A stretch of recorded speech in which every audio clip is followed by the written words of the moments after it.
स्वागत है सबका अटैक ऑन टाइटन के रिव्यू वाली सीरीज में। और वो कमेंट जिसको पढ़ करके तुरंत मेरा ये एपिसोड रिव्यू करने का मन हो गया वो है ये ओपी कमेंट। ऐसे ही प्यारे प्यारे ओपी कमेंट करते रहो, रुकना नहीं, मैं भी नहीं रुकूंगा। पिछले एपिसोड में हम लोगों ने देखा था कि कैसे फाइनली एरन आर्मिन और मीकासा के सामने आता है बात करने के लिए, जिसके बाद कि मैंने भी सोचा कि अगर ये शो नूब वाले सीधा 7 स्ट्राइक के बजाय एक बार बात कर लेते तो मैं वैसे ही नहीं बनाता पोकेमोन पे वीडियो। लेकिन नूबड़ों से उम्मीद ही क्या करोगे तुम, ऐसे नूबड़ों घटों से। मैं ही मूर्ख था जो कि वहां पर टाइम वेस्ट कर रहा था पोकेमोन पे। असली मजा तो इस अटैक ऑन टाइटन में है। फिर आती है मस्त ओपनिंग जिसमें कि कहा जाता है शो नूब वालों को मॉन्स्टर मॉन्स्टर मॉन्स्टर, जिसके बाद किया था एपिसोड 73 का टाइटल हिंसा। एक तरफ गाबी की बहुत ही ज्यादा बुरी तरीके से हालत खराब होती है और दूसरी तरफ एरन बड़े शांति से बोलता है कि हमें लड़ने की जरूरत नहीं है एल्डिया की परेशानियां सुलझाने के लिए, और हांजी और बाकियों की भी ज्यादा टेंशन नहीं लेना, उनको बस कहीं दूसरी जगह ले जाया जा रहा है। और जैसा कि हम लोग ऑलरेडी जानते ही है कि आर्मिन खुद भी बात करना ही चाह रहा था। यहाँ पर आजकल इसको बात करने का बहुत शौक चढ़ा है, पता नहीं क्यों। और ये पीछे बस वाले को हॉर्न चलाने का शौक चढ़ा है भाई। साले सोप्रो वाले को ड्रैगन बॉल हीरोज की वीडियो पर भी पोकेमोन का टाइटन होने के लिए स्ट्राइक मारने का शौक चढ़ा है। सबको विचित्र विचित्र शौक चढ़े हैं। तो आर्मिन पूछता है एरन से कि उसने अकेले मार्ले पर अटैक क्यों किया, क्या ज़ीक और येलेना की तरफ हो चुका है, ये इनको धोखा दे रहा है। जिसके जवाब में एरन बस इतना ही बोलता है कि वो एकदम फ्री है। मीकासा यहाँ पर ये मानने को तैयार नहीं है क्योंकि उसको नहीं लगता कि एरन कभी भी बेकसूर हो और बच्चों को इन्वॉल्व करेगा, भले ही वो दुश्मन देश के ही क्यों ना हो। तभी तो बचपन में उसने बचाया था मीकासा को और ये स्कार्फ भी दिया था सिर्फ अपनी काइंडनेस के तौर पर। ये बोलते बोलते मीकासा खड़ी हो जाती है पर एरन को ये पसंद नहीं आता। वो कहता है हाथ टेबल पे, और मीकासा चुपचाप बैठ जाती है। और वो बताता है कि जब वो लिबेरियो में गया था तो ज़ीक से बात करी थी उसने, और इन दोनों भाइयों ने जब बातचीत करी तब एरन को पता चला कि ज़ीक को टाइटन्स के बारे में मार्ले से ज्यादा पता है। और वो यहाँ ये भी बोलता है आर्मिन से कि तुम अब भी एनी से मिलने जाते होगे, है ना? क्या वो तुम्हारी खुद की इच्छा है या फिर उस बर्टोल्ट की इच्छा है जो कि तुम्हें ऐसा करवा रही है? यहाँ तो एरन एकदम खतरनाक बात कर दी, क्योंकि ये सोचकर तो अब मेरे को भी लगता है कि यार यहाँ पर अगर कोई मैनिपुलेट हो रहा है तो शायद वो एरन ना होकर कि ये आर्मिन हो। इसके बाद फिर वो मीकासा के लिए बोलता है कि उसका जो एकरमैन परिवार है पूरा उसको बनाया ही गया था एक्सपेरिमेंट के द्वारा एल्डिया के राजा को बचाने के लिए, और इसीलिए उस दिन जब जिंदगी और मौत का सवाल आया तो जैसे ही एरन ने कमांड दी फाइट, मीकासा के अंदर की जो एकरमैन वाली इंस्टिंक्ट थी वो जाग उठी और मीकासा ने ये मान लिया कि वो एल्डियन जिसको इसको हमेशा बचा के रखना हर हाल में वो एरन येगर है। और इसीलिए तब से आज तक मीकासा हमेशा एरन को हर मुसीबत से बचाने की कोशिश करती है। मीकासा को ये सब सुन के काफी दुख हो रहा है और वो मानने को रेडी नहीं है ये सब। इसके बाद फिर एरन ये भी बोलता है कि जब एकरमैन की ताकत जाग जाती है तो उनको कई अजीबोगरीब सिरदर्द होना चालू हो जाती है। वो सिरदर्द के पीछे की वजह ये है कि जो असली पर्सनैलिटी होती है वो तुम्हारी इस नई गुलामी वाली पर्सनैलिटी से लड़ने की कोशिश कर रही है। इसीलिए जब भी मीकासा के मन में कोई कंफ्यूजन होता है कि एरन सही है, उसको बचाना चाहिए या नहीं, तभी तुम नोटिस करोगे कि उसके सरदर्द होना चालू हो जाता है। और यकीन मानो मैंने अटैक ऑन टाइटन जब दोबारा देखा ना पुराने एपिसोड्स को भी, उधर भी तुम्हें ये सरदर्द कई मौकों पर देखने को मिलेगा, जिससे कि हमें पता चलता है कि जो इसियामा सर हैं जिन्होंने ये मांगा बनाई है उन्होंने कितना सोच समझ कर एक प्लॉट पॉइंट डेवलप किया है। और इतने ज्यादा कड़वे शब्द ऑलरेडी बोलने के बाद भी एरन रुकने का नाम नहीं लेता है। वो मीकासा से साफ कह देता है कि वो सिर्फ एक गुलाम है, और अगर किसी से सबसे ज्यादा नफरत है एरन येगर को तो वो है उन लोगों से जो कि आजाद नहीं है। वो लोग जो गुलाम है उनकी जिंदगी एक जानवर जैसी रहती है, और ऐसे लोगों को तो बस देखने भर से खून खौल जाता है एरन का। और इसीलिए मीकासा से भी उसको बचपन से ही हमेशा से नफरत रही है, क्योंकि वो एक ऐसी गुलाम है जो उसका हर कहना मानती है बिना सवाल किए।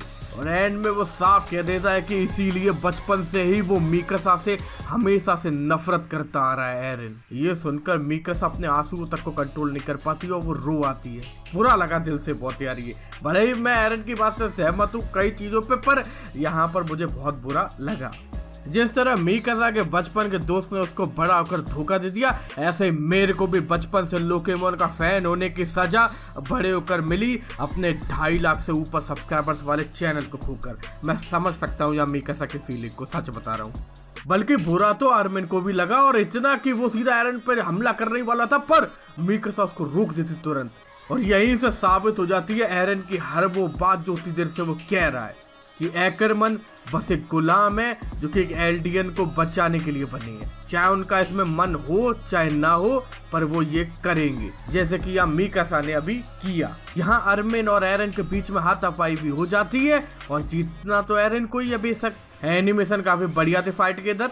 आर्मिन की बहुत गंदी वाली कुटाई हो जाती है इधर पे, और फाइनली वो रुक कर बस ये बोलता है कि मुझे बस बताओ ज़ीक कहाँ है। और फिर एरन यहाँ सबको बंदी बना लेता है, और हाँ, उस लड़की को भी जिसने साशा को मारा था। एरन भूला नहीं है। पर यहाँ जाने से पहले आर्मिन एक बात जरूर पूछता है कि तू यहाँ कहने क्या आया था? यही आजादी चाहिए थी तेरे को, मीकासा को इस तरीके से चोट पहुंचा के रुलाने की? तू है यहाँ पर असली गुलाम जो कि अपने मालिक की हर इच्छा पूरी करने में लगा है। और ये सुनकर एरन को बहुत गुस्सा आ जाती है कि अबे तू किसको गुलाम बोल रहा है बे? और वो ले जाता है इन सबको शिगानशिना डिस्ट्रिक्ट में, जहाँ ये सब शुरू हुआ। उधर पे ही सब खत्म भी होगा लगता है। उसके बाद फिर हम लोग वापस लौटते हैं ज़ीक के होटल में, जहां लीवाई का पूरा प्लान बन चुका है कि ज़ीक के बीस्ट टाइटन को भी किसी और को दिलवाएंगे। एरन का पता नहीं इसको पक्का कि वो मैनिपुलेट किया जा रहा है या नहीं, पर एक बार ये ज़ीक का काम तमाम हो जाए तो सारे येगरिस्ट का भी खेल खत्म। पर यहाँ पर ये जो ज़ीक येगर है, इसका भी कुछ अलग ही प्लान था। इतने सारे सिपाही यहाँ लगे हुए हैं हथियारों से भरे हुए कि उसका भागने का कोई सवाल ही नहीं खड़ा होता। और फिलहाल जो हालात बने हुए हैं, बिल्कुल भी भरोसा नहीं है लीवाई को इस डडियल पे कि ये इनकी तरफ है, और इसी के साथ वो एरविन से किया हुआ वादा अपना पूरा करेगा। वैसे यहाँ अभी भी वो एरविन के बारे में जितना सोच रहा है और जिस हिसाब से ये एरविन को हमेशा प्रोटेक्ट करता था, तो जो बात एरन ने मीकासा के लिए कही थी, क्या वही यहाँ पर लीवाई पर भी लागू होती है? ये एरविन का गुलाम है? सोच कर दिमाग हिल जाता है भाई।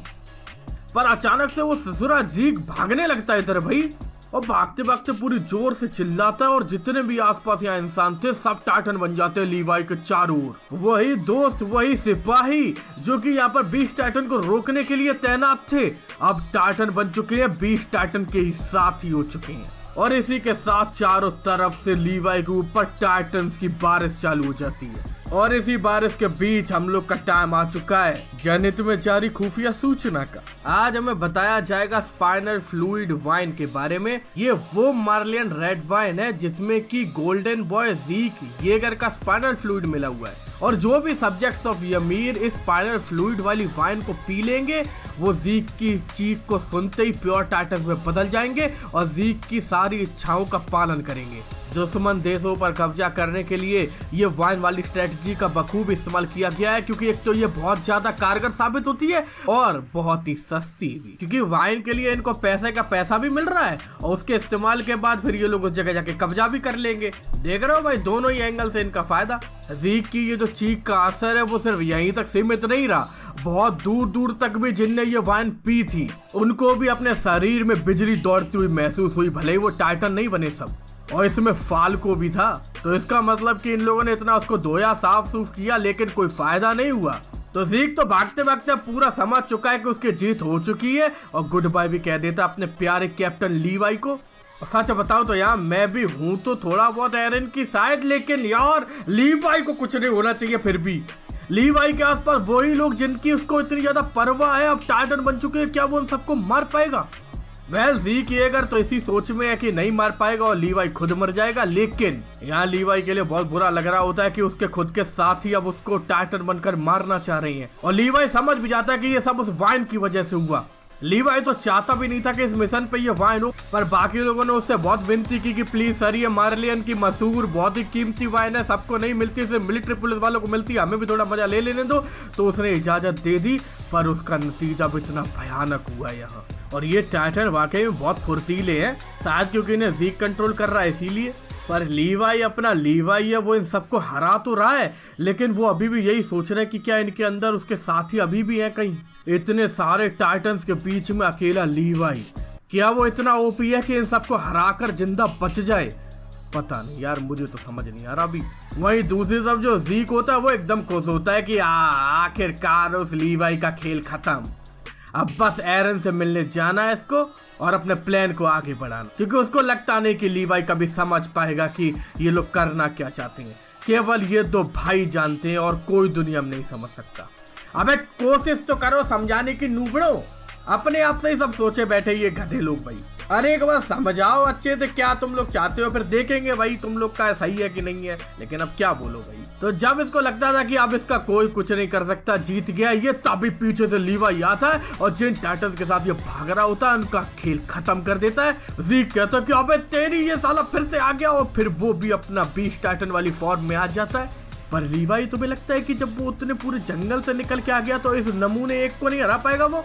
ज़ीक ये पूछता है लीवाई से कि तुम्हारे उन बेचारे क्यूट से साथियों का क्या हुआ, मार डाला क्या सबको?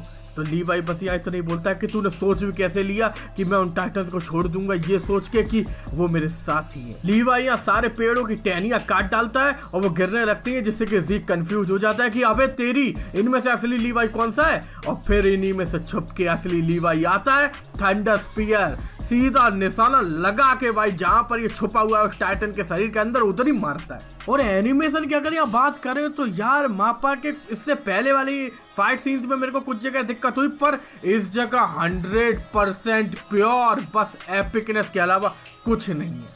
कोई शिकायत है ही नहीं भाई इधर एनिमेशन से। मेरे को बिल्कुल विट स्टूडियो की कमी नहीं महसूस हुई मेरे को इधर कतई भी भाई, ये लेवल के एनिमेशन थे इधर। और ज़ीक का तो इस बार बहुत ही बुरा काम तमाम किया यार, बहुत ही बुरा। तुम खुद देख लो उसकी शक्ल इधर। अबे डडियल, तेरे को लीवाई से पंगा नहीं लेना चाहिए था, सही बता रहा हूँ मैं। और यहाँ फाइनली लीवाई बस उससे यही बोलता है, तू भले ही गंदा, बदबूदार, बदसूरत कुत्ते का पिल्ला है, लेकिन फिक्र मत कर, तुझे अभी मारूंगा नहीं, फिलहाल तो नहीं। और इसी के साथ ये एपिसोड 2 भी कंटिन्यूड तो नहीं होता है, लेकिन इसके आगे का एपिसोड आया ही नहीं था, क्योंकि जापान में एक अर्थक्वेक आ गया था जिस वजह से इसकी ब्रॉडकास्टिंग रोक दी गई थी। मैं यही प्रार्थना करता हूँ कि वहाँ ज़्यादा नुकसान नहीं हुआ होगा, और फिर एपिसोड जो आगे का बचा हुआ है वो तो अगले हफ्ते हमको मिलेगा। तो क्योंकि पूरा एपिसोड अभी नहीं है तो मैं पूरे एपिसोड की रेटिंग इसलिए नहीं देना चाहता हूँ, लेकिन अब तक जितना भी आपने देखा आप लोग कमेंट में बताओ आप क्या रेटिंग देते हो, वो मेरे को जानना है। और हाँ, लोकेमोन का याद रखना कि कभी देखना नहीं है तुम लोग को भाई, साले सोनू बालों में आग लग जाए।